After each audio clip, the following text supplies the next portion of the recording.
baha yan mga kapiston. Yun ang nagpa-stranded sa amin.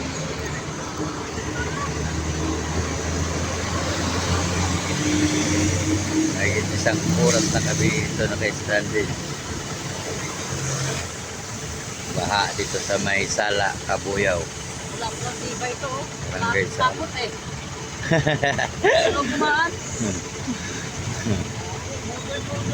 Ayan o. Nag-iilog na dyan sa kabila mga kapiston. Lalim, tubig. Kita mo yung kulay green.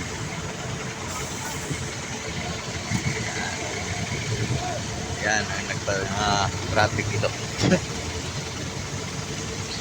Traffic dito sa may Sala, Kabuyaw.